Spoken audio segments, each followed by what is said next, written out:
एक लंबे समय पहले एक सुंदर सा गांव था। उस गांव में रंगैया और विमला नामक पति पत्नी रहते थे। रंगैया को उसके पिता का दिया हुआ एक खेत था। वो उसी में खेती करके फसल उगाता था। वो एक सुनहरा गर्मी का मौसम था। उसका फसल खेत में ही था, इसीलिए उसने फैसला किया कि फसल को जब तक खेत से नहीं निकालेगा तब तक वो खेत में ही सो जाएगा। विमला, विमला। हाँ जी, क्या हुआ? आज से जब तक फसल मेरे हाथ में नहीं आएगा ना, तब तक मैं खेत में ही सो जाऊंगा। ठीक है जी, ख्याल रखिए।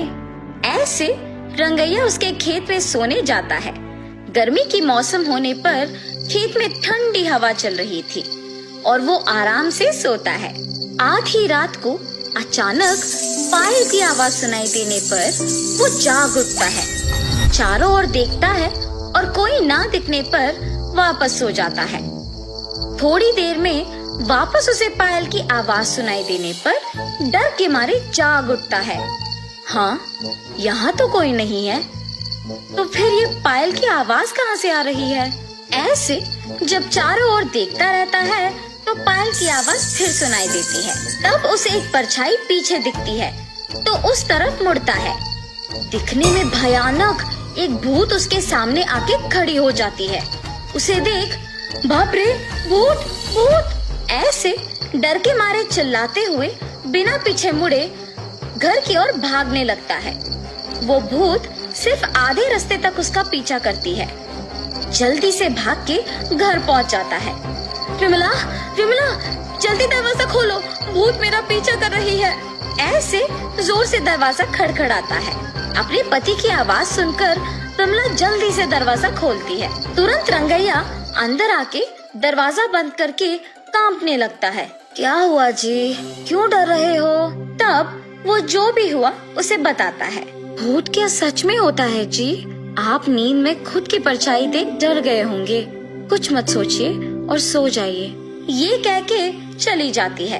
उसकी पत्नी उसके बातों का यकीन ना करने पर वो कुछ नहीं कह पाता है और चुप रह जाता है। क्या मेरी पत्नी सही थी?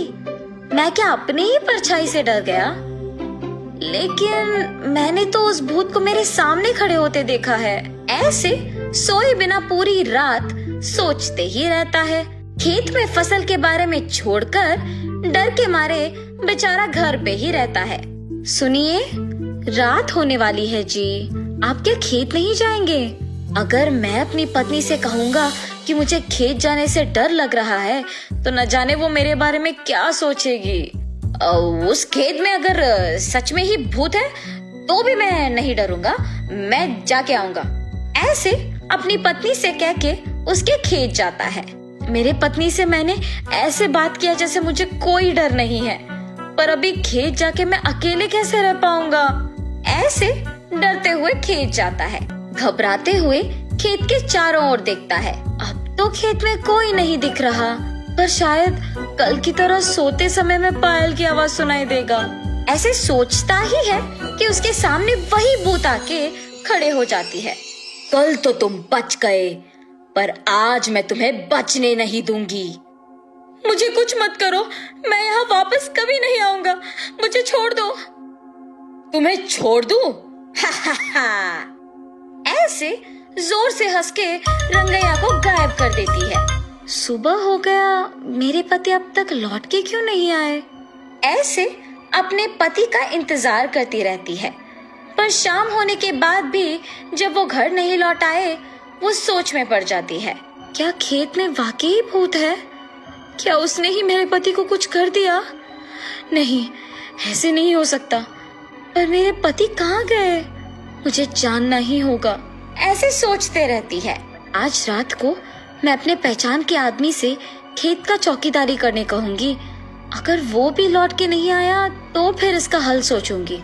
ऐसे फैसला करके विमला अपने पहचान के एक आदमी को खेत की चौकीदारी करने भेजती है।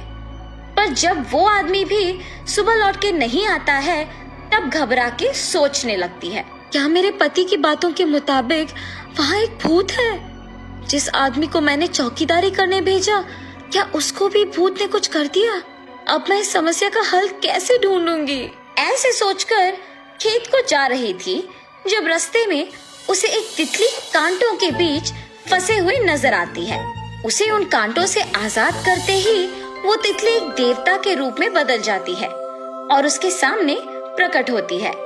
ये सब देख विमला आश्चर्यचकित हो जाती है। एक साधु की श्राप के वजह से मैं एक तितली बन गई। मुसीबत के समय में तुमने मेरी मदद की है और इसी कारण मैं देवता का रूप वापस पाई हूँ। इसके बदले में तुम कुछ भी मांग सकती हो। ये देवता तो मेरी मुसीबत का पक्का हल निकालेगी। मेरे पति को उस भूत से आजाद करने के लिए मेरे पास सिर्फ ये एक मौका है। ऐसे वो उस देवता को सब कुछ बताती है। उस भूत से मेरे पति को बचा के उस भूत को हमेशा के लिए हमारे खेत से भिजवाने का हल बोलिए माता। ठीक है, मैं जो कहूँगी वो कर सकोगी ना? हाँ, जरूर करूँगी। ऐसे कहने पर देवता विमला को एक मंत्र बोलती है। मैंने जो मंत्र कहा है वो तुम्हें उस भूत को देखने के तुरंत बाद अपनी आंखें बंद करके मन में कहना होगा। तब वो भूत तुम्हें छोड़ के चली जाएगी और उस भूत से तुम छुटकारा पा सकोगे। ऐसे कहने पर वो खुशी से अपने खेत जाके रात होने तक वहीं रुकती है। आधी रात को उसे अचानक पायल की आवाज सुनाई देती है। कहीं से तो पायल की आवाज आ रही है। भूत को देखते ही मुझे उस मंत्र को कहना होगा। ऐसे सोचते ही कुछ दूरी में उसे एक परछाई दिखती है। उसी तरफ मुड़ने पर वो भूत उसके सामने आकर खड़े हो जाती है। उस भूत को देखते ही वो अपने मन में उस देवता के द्वारा दिया हुआ मंत्र अपने मन में कहती है। उससे वो भूत गायब हो जाती है। अपने पति के साथ ही वो चौकीदार भी आजाद हो जाते हैं। उस भूत से छुटकारा पाने के लिए सभी विमला का अभिनंदन करते हैं और सभी खुश होकर वहाँ से घर चले जाते हैं। उस खेत से भूत का चले जाने पर रंगैया आराम से खेती करके फसल उगाते हुए खुशी से जीता है।